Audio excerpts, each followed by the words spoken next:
memeriksa aku coba gerakan tanganku, yang bikinkan keirmasan aku coba.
Jalan yang aku lewati sekarang, yang dulu pernah panas-panasan dan kehujanan.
akan diajarkan Kak Irma. Kamu belum tahu ya kalau Kak Irma itu adalah direktur.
Kataku, menurut kamu gimana di waktu kamu melihat diriku tadi? Panyeka?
Kamu kepalanya.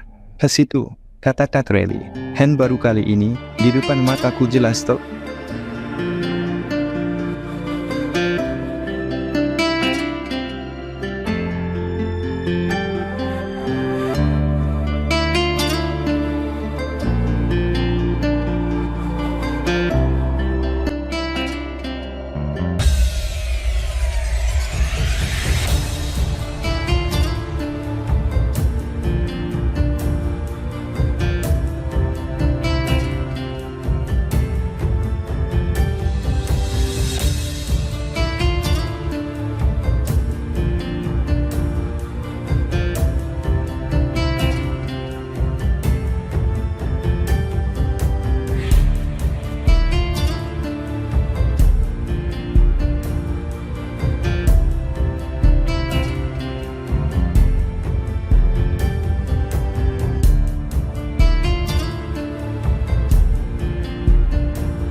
Wow, kamar mandinya pakai bat yang bisa buat aku tiduran, kacanya yang lebar, sungguh mewah kamar mandinya. Tapi Bu, saya gara dan lengket. Apa boleh saya mandi dan cara nyalain airnya gimana? Tanyaku. Bunila tersenyum. Cantik sekali Bunila walaupun sudah berumur. Ardi, kamu kenapa lihatin ibu seperti itu? Kata Bunila yang membuat aku malu. Ah, maaf Bu, saya cuma jadi nggak enak. Ibu terlalu baik. Kataku untuk menutupi malu. Hardi, mumpung sudah di rumah ibu, coba lagi. Siapa tahu di rumah lebih relaksasi. Coba sekarang kamu buka, biar nanti bisa mandi sekalian. Kata Bunila sambil mencoba mengalirkan air panas di bak. Setelah melihat aku tampil, aku lihat Bunila meleleh hijabnya. Aku coba menundukkan muka. Ardi, kamu boleh lihat ke ibu dan coba kamu rasapin. Ibu tahu ini tidak boleh dan berdosa. Tetapi demi kamu ibu siap menanggung semuanya. Dan satu hal lagi, kesucian ibu. Semenjak ditinggal mati sama suami ibu jaga sampai detik ini. Kata Bunila yang sudah menampilkan dirinya. Anugerah yang tadi tertutup rapat, kini sudah terlihat hanya menyisakan pertahanan terakhirnya. Luar biasa anugerah Bunil. Gimana Ardi, apa yang kamu rasakan? Kata Bunila. Badan saya merinding Bu, melihat ibu yang cantik dan memukau. Kataku malu. Memangnya kamu belum pernah sama perempuan sebelumnya? Tanya Bunilam sambil tersenyum. Ibu adalah wanita pertama yang saya lihat dalam keadaan seperti ini, kataku. Bunila lalu mendekati. Sekarang lihat lebih dekat dan kamu buang berak ibu ini. Baru kamu bayangkan saja. Keinginan kamu tinggi-tinggi Ardi, siapa tahu bisa membangunkan kamu, kata Bunila. Aku sampai menggigil melakukannya. Aksesoris yang putih itu tepat berada di depanku, dan tanganku tadi sempat menyenggolnya. Ibu, keluhku tanpa aku sadari. Kenapa kamu Ardi? Tanya Bunila sambil merehmos rambutku. Bu, saya nggak tahan melihatnya. Walaupun itu saya belum bisa aktif, tetapi keinginan saya bikin saya seperti ini, kataku polos. Terus kamu maunya seperti apa? Ayo lakukan saja. Anggap saja saat ini ibu milik kamu, kata Bunila. Maaf Bu, Bolehkah saya memeyok ibu? Kataku yang sangat penasaran. Seperti apa rasanya? Bolehlah, ayo peyok ibu, kata Bunila sambil memeyokku. Aku lihat Bunila memejamkan matanya. Aku coba beranikan diri untuk menfitinya. Ardi, kata Bunila. Langsung pengalaman pertama dalam hidupku. Sungguh luar biasa rasanya. Dan aku rasakan tangan Bunila sudah mencoba merayu. Abu rasanya sampai gak kuat untuk berdiri, kataku. Ya sudah, kita ke tempat pembaringan saja, Ardi, kata Bunila sambil menggandeng tanganku. Setelah sampai di tempat pembaringan, Bunila mengambil posisi treh lentong dirinya yang menghiasi tempat yang kain spraynya berwarna ungu. Aku sempat tertegun melihat Bunila seperti itu. Keinginanku benar-benar sudah di ujung kepala. Aku segera mendekati, aku langsung menuju lokasi aksesorisnya. Walaupun ini pertama kali dalam hidupku, tetapi naluri sebagai laki-laki tetap membuat aku semakin berani. Melihat Bunila sudah terbawa dengan keinginannya yang sudah bertahun-tahun tidak pernah terwujudkan. "Awo Hamardi, gimana punya kamu sayang?" kata Bunila. "Masih belum ada perubahan, Bu," kataku sambil terus bekerja. Aku berhenti sebentar kulihat, seksama lokasi segitiga emas Bunila hiasan banyak, begitu memukau. "Ibu, bolehkah saya memberikan perhatian lebih pada punya ibu ini?" kataku, sambilkan benda yang mirip kacang toyin. Bunila seperti terkena sengatan listrik. "Boleh, Ardi, lakukan yang bisa membuat kamu sembuh," jawabnya. Mendengar jawaban Bunila, dan sepertinya Bunila malah bisa menghayatinya. Terdengar keluhan Bunila dan aku lihat tangannya meraih rambutku. Aku semakin semangat untuk melakukannya, sampai pada akhirnya Bunila bersuara lilin dan dirinya bergerak beberapa kali dan selanjutnya nampak lemah dengan nafasnya yang terputus-putus. Setelah aku diizinkan Bunila, aku segera mengatur posisi sejajar dengan Bunila. Aku kembali. "Ardi, boleh gasukan?" "Punya ibu, tetapi nanti kalau punya kamu bisa aktif, jangan kamu ya sayang," kata Bunila kembali. "Ayo Ardi, kamu resapi dan hayati. Sekarang tidak cuma kamu bayangkan, tetapi kamu sudah bisa merasakan," kata Bunila sambil membantu dengan caranya. Aku cuma merasakan geluri, karena memang iminku belum bisa aktif. Sampai beberapa kali ganti, tapi tetap saja memang belum bisa. Dan di saat Bunila sepertinya sudah mau sampai lagu, dan tidak lama kemudian Bunila kembali sampai pada akhirnya ambruk.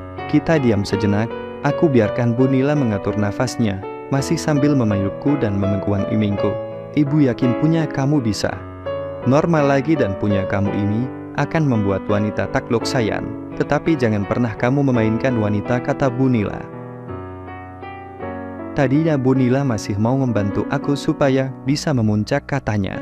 Tetapi aku menolaknya, karena aku lihat Bunila sudah capek dan takut nanti keburu subuh. Setelah Bunila pergi, aku masih membayangkan yang barusan terjadi. Begitu sayangnya Bunila sama aku.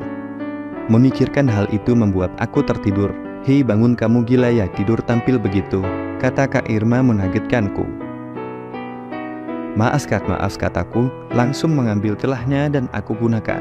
Aku lihat Kak Irma memalingkan wajahnya ke arah lain.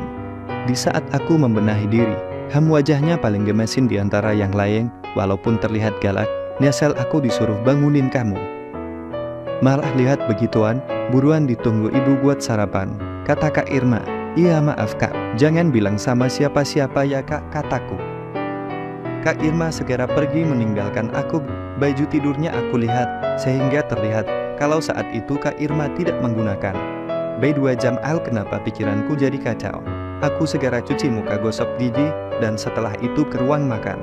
"Pagi Bu, Kak Irma, Kak Reni, dan Binar," kataku menyapa mereka. "Pagi Ardi," jawab Bunila. "Ardi, kamu memang tidur jam berapa semalam?" tanya Dina. "Aku gak bisa tidur. Mungkin jam 3-an," kataku sambil melihat Bunila yang mengalihkan pandangannya ke arah lain. "Kenapa gak bisa tidur kan? Sudah dibilang. Anggap saja seperti rumah kamu sendiri," sahut Reni. "Aku kedinginan kah? Mau matiin DC-nya?" "Gak ngerti caranya," jawabku yang membuat mereka semua tersenyum. "Ya dinginlah, orang tidurnya gak pakai selimut sama kaos," kata Kak Irma sambil melihat ke arahku.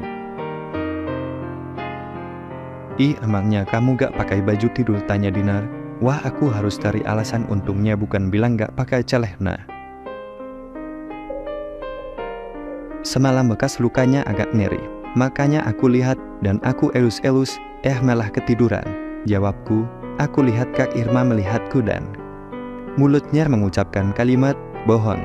Aku cuma melihat dan mencoba untuk tersenyum, walaupun Kak Irma tidak membalas senyumku. Ardi, besok kamu ibu antar buat berobat. Ibu dikasih tahu sama teman ibu, kata Bu Nila. Ibu gak usah repot-repot. Saya gak apa-apakan. Sudah sehat ini, jawabku. Kamu laki-laki. Itu penting, nanti kamu gak punya istri dan gak bisa punya anak. Kata Bu Nila, iya Adi. Besok aku ikut nemenin kamu, sahut Dinar. Dan tanpa sengaja aku bertatapan dengan Kak Irma. Lagi-lagu dia mengucapkan kata-kata tetapi tidak ada suaranya. Lurio, katanya. Cuma cara penyampaiannya itu malah bikin aku ketawa. Karena lucu, ngapain kamu ketawa ngeliatin aku, kata Kak Irma ketus. Maaf Kak, aku cuma saya ingat tadi waktu Kak Irma bangunin. Aku kaget seperti dibangunin bidadari cantik banget, kataku asal yang membuat tertawa. Dan aku lihat Kak Irma sepertinya tersipu malu. Iyalah anak ibu semuanya cantik Arde, kata Bu Nila. Setelah makan selesai, aku sama Rara masih ngobrol. Sedangkan yang lainnya meninggalkan ruang makan. Hampir 1 jam, Rara ngajakin aku jalan ke belakang rumah. Ternyata ada kolam renangnya yang bagus, pengen rasanya aku berenang. Seumur-umur berenang cuma di sungai, makanya begitu melihat kolam, aku jadi pengen. Dinar, boleh gak aku berenang? Tanyaku. Bukannya menjawab Rara, malah tertawa sambil melihatku. Kamu ini lucu juga Ardi. Ya bolehlah, kamu mau berenang. Ya sudah. Aku ganti baju renang dulu, tar aku temenin, kata Rara. Setelah Rara masuk ke rumah, aku berjalan seputaran kolam renang. Oh, ada yang habis berenang, karena aku lihat ada handuk di bangku taman. Di saat aku mau melewati ruangan bilas, tiba-tiba keluar dari dalam Kak Irma.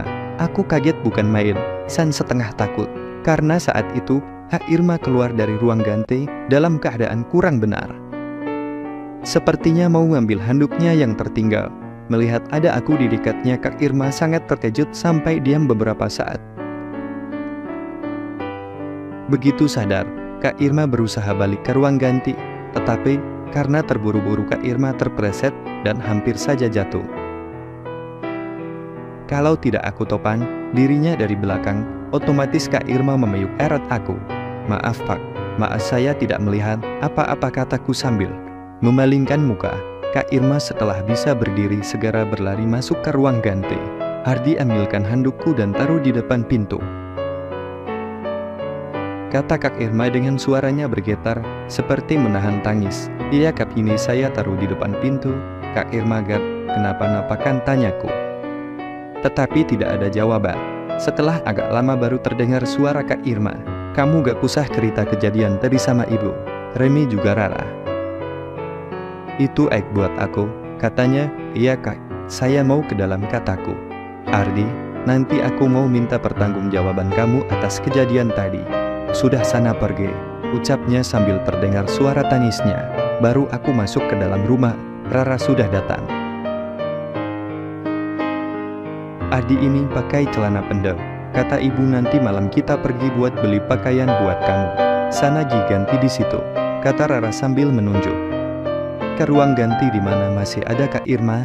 Aku masuk ke dalam, karena memang ada ruang ganti, dan di saat itu Kak Irma keluar. Matanya masih terlihat merah habis menangis. Melihat ada aku di situ, Kak Irma menatapku tajam. Ardi, kamu adalah lelaki pertama yang melihat aku dalam keadaan seperti tadi. Bahkan kamu sudah menyentuh diriku dalam keadaan seperti itu. Walaupun itu bukan salah kamu, tapi aku tetap menuntut supaya kamu tanggung jawab. Ucapnya langsung pergi, meninggalkan aku. Aku tidak mengerti maksudnya. Karena memang itu bukan salahku, bahkan aku sudah menolongnya. Cantik, sangat cantik Kak Irma. Kenapa pikiranku malah ke situ? dan sedikit merasakan imingku ada rasanya. Aku buru-buru melihatnya, ternyata imingku masih loh-yoho. Anehnya perasaan tadi ada nyutang setelah keluar dari ruang bilas. Ternyata Rara sudah masuk ke dalam kolam renang dan sedang berbicara sama Kak Irma. Waduh, jangan sampai Rara tahu. Tapi Kak Irma sendiri yang bilang jangan sampai aku bilang ke siapa-siapa. Lama amat Ardi ganti celana saja, kata Rara. Itu kan celana pendek yang aku beli dari Bali, kata Kak Irma. Oh maaf kalau begitu. Saya topot saja, kataku tanpa sadar. Ardi ngato kamu mau kapot di sini. Sudah pakai saja, lagian sudah gak dipakaikan Kak, kata Rara. Hen, ya pakai saja, yang penting nanti tanggung jawab sama aku, kata Kak Irma yang membuat aku terkejut. Tanggung jawab buat nyucinya, kata Rara sambil tertawa. Iya ingat ya Ardi, sambil melihatku tajam. Ya sudah aku duluan, katanya sambil berlalu menuju rumah. Aku jadi bingung. Apa yang dimaksud tanggung jawab itu? Bahkan diucapkan berulang-ulang. Apakah aku harus menikahinya, pikirku. Hei Ardi malah ngelamun, ucap Rara mengagetkan. Kenapa lihat Kak Irma gak pakai hijab cantik ya? Imbuhnya, pakai atau gak pakai hijab? Kalian semua cantik-cantik. Cuma aku takut saja sama Kak Irma. Kelihatan galak, jawabku. Kak Irma memang seperti itu, sangat protektif kalau sama cowok. Padahal, kalau sudah kenal baik banget. Mungkin kamu cowok yang pertama melihat Kak Irma gak pakai hijab semenjak umur 12 tahun. Dulu waktu ulang tahunnya yang ke-17 dirayain, pacarnya datang, tiba-tiba berantem, dan diputusin. Love, memangnya kenapa Pat di ulang tahunnya lagi? Tanyaku, kata ibu cowok itu, megang tangannya dan mau dikasih surprise bunga. Gak sengaja hijabnya ketarik, jawabnya. Wah, keras sekali wataknya, ucapku. Iya, makanya dia sampai sekarang gak punya pacar. Kak Irma pernah bilang sama aku, kalau kehormatan wanita bukan hanya kegadisannya, tetapi seluruh dirinya. Lelaki yang pertama melihat seluruhnya itulah suamimu, maka pertahankan itu, cerita Rara. Memang itu bagus sekali, tetapi kan, kalau aku melihatnya tidak sengaja, atau termasuk dalam prinsipnya, pikirku, dan teringat lagi sama diri Kak Irma, dan aku merasakan ada denyut pada imingku. Ah, perasaanku saja, hebat ya prinsipnya, termasuk kamu dan Kak Ranidon, tanyaku. Iya betul Ardi, ayolah kita berenang, kata Rara. Langsung berenang ke arah seberang. Kamu pintar juga berenangnya, kata Rara. Haha, biasa berenang di sungai waktu kecil dulu, jawabku. Aku merasakan nyaman sekali sama Rara. Mungkin karena umur kita sepantaran, jadi cepat sekali akrabnya. Bahkan kita bercanda, Rara minta digendong sama aku di dalam air. Arti besok aku ikut antar kamu berobat. Semoga bisa cepat sembuh. Kasihan nanti istri kamu, kata Rara yang membuat aku jadi malu. Jujur masalah begini aku malu. Aku gak terlalu memikirkan sebenarnya, kataku. Itu kamu salah Ardi. Dalam rumah tangga itu harus sinkron antara kebutuhan nyata dan batin. Kamu mau nanti istri kamu selingkuh setelah tahu kamu tidak bisa memenuhi kebutuhan pribadinya, kata Rara serius. Hebat juga Rara. Pemikirannya sangat luas. Aku sendiri tidak sampai ke situ mikirnya. Iya Bu Guru, kataku sambil tersenyum. Kamu dikasih tahu serius juga, jawab Rara cemberut. Iya, aku juga serius jadi kepikiran, kataku setelah hampir 2 jam kita berenang. Rara mengajak untuk udahan. Aku dan Rara barengan menuju ke kamar ganti. Ardi awas jangan ngintip, ucapnya sambil tertawa. Ah, kamu ada-ada saja. Ngapain juga ngintip, kalau punya aku lohoyo, jawabku. Siapa tahu, tetap aja pasti ada gelisahnya ada, kata Rara. Rara segera masuk ke ruangan sebelah, dan aku dengar suara air gemercik. Pasti Rara sudah mandi. Kenapa aku jadi penasaran? Ah, pikiranku sudah gila. Aku segera membasahi badanku, tetapi perasaanku semakin menggebu-gebu. Aku semakin penasaran. Akhirnya aku nekat melakukan. Aku cari celah di pintu yang ada sambungan.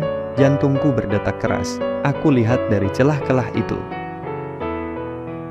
Rara sudah tanpa apa-apa, sama dengan Kak Irma. Aku sangat gelisah sekali melihatnya.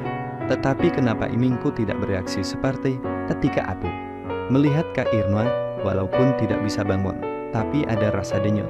Kenapa sekarang gak berasa? Ardi, kamu sudah belum? Suara Rara mengagetkan aku, sehingga pintu sedikit terdorong dan mengeluarkan bunyi pelan. Dan di saat itu, Rara melihat ke arah pintu tempat aku. Melihatnya, waduh, apakah dia melihatku? Dengan berjalan pelan aku balik ke tempat Janti. Sudah selesai, aku tunggu di depan. Kataku masih dengan jantung yang berdebar-debar. Hak lama Rara keluar, anginnya lumayan kencang ya. Pintu tempat aku mandi tadi sampai kah? Dorem, kata Rara sambil melihatku. Grek. Rasanya aku sebagai tertuduh. Mungkin perasaanku. Iya, mungkin mau hujan. Pintu tempat aku juga berasa. Malah aku kirain kamu yang dorong, kataku sambil tertawa untuk menghilangkan rasa grogiku. Sembarangan. Malah aku pikir kamu lagi ngintip. Ayo laku, kamu pasti ngintip kan? Ucap Rara sambil melihatku. Kayaknya gak perlu ngintip. Aku minta juga pasti kamu kasih lihat, jawabku sambil tertawa. Kamu ini sembarangan. Kalau momon, nih hukumannya, kata Rara sambil mencubit lenganku. Aku masih ke rumah bareng Rara tampak sepi di ruang keluarga. Ardi, aku ke dalam dulu ya. Kalau kamu suntuk nanti ke dalam saja, kata Rara. Iya, aku mau tiduran. Pegel semua badanku, jawabku langsung. Menuju kamar. Di dalam kamar aku coba untuk tidur. Tetapi kenapa bayangan Kak Irma selalu ada? Otakku sudah gak benar. Akhirnya aku keluar kamar. Aku dengar di lantai atas ada yang sedang nonton TV. Aku segera berjalan ke atas. Ternyata Kak Rani dan Kak Irma sedang asyik nonton film. Melihat aku, mereka langsung menyapa. Bukannya tadi berenang sama Rara, kata Kak Irma, tetapi tanpa melihat ke arahku. Wajahnya bikin aku gemes. Kalau jutek begitu, sini Ahdi, asyik nih filmnya kayak Kak Rani. Bersambung. Semoga teman-teman terhibur. Terima kasih.